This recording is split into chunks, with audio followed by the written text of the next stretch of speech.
World കപ്പിന് മുന്നോടിയായുള്ള അവസാന ഫ്രണ്ട്ലി മത്സരത്തിൽ ഐസ്ലാൻഡിനെ 3-0 തകർത്ത് അർജന്റീന തങ്ങളുടെ ലോകകപ്പിനുള്ള ഒരുക്കങ്ങൾ ഏറ്റവും ഭംഗിയായി തന്നെ അവസാനിപ്പിച്ചു.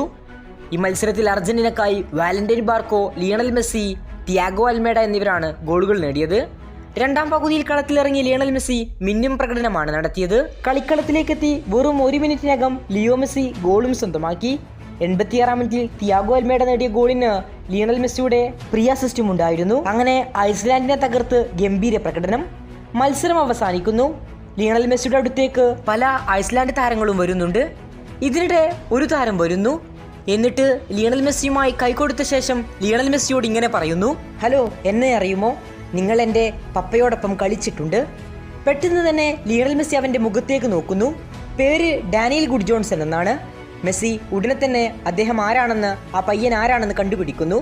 ബാർസലോണക്കൊപ്പം 2006 മുതൽ 2009 വരെ തൻ്റെ ക്ലബിനായി കളിച്ച തൻ്റെ സീനിയർ താരമായ എഡ്വർ ഗുഡ് ജോൺസന്റെ മകനാണ് തൻ്റെ മുന്നിലിരിക്കുന്നത്.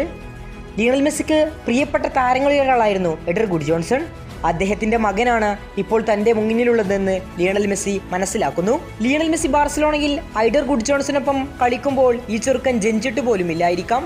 വർഷങ്ങൾക്കിപ്പുറം അതേ മെസ്സിക്ക് മുന്നിൽ ആ മകൻ നടന്നു വരുമ്പോൾ ഫുട്ബോൾ ലോകം ബാക്കി വെക്കുന്ന ചില മാജിക്കലായ നിമിഷങ്ങളിലൊന്നു കൂടിയായിരുന്നു ഇത്. അന്ന് താൻ കളിച്ചിരുന്നത് എഡ്വർ ഗുഡ് ജോൺസനൊപ്പമായിരുന്നു.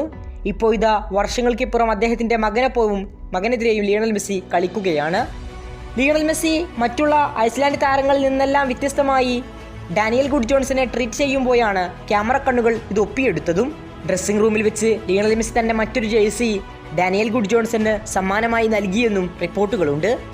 ഏതായാലും വളരെ മനോഹരമായ കാഴ്ചകളിലൊന്നുകൂടിയായിരുന്നു ഇത്. ഫുട്ബോൾ ലോകത്തെ കൂടുതൽ വാർത്തകൾക്കും വിശേഷങ്ങൾക്കും വേണ്ടി ചാനൽ ഇപ്പോൾ തന്നെ മറക്കാതെ സബ്സ്ക്രൈബ് ചെയ്യുക. കൂടുതൽ ഫുട്ബോൾ വാർത്തകളും വിശേഷങ്ങളുമായി ഇനിയും കാണാം.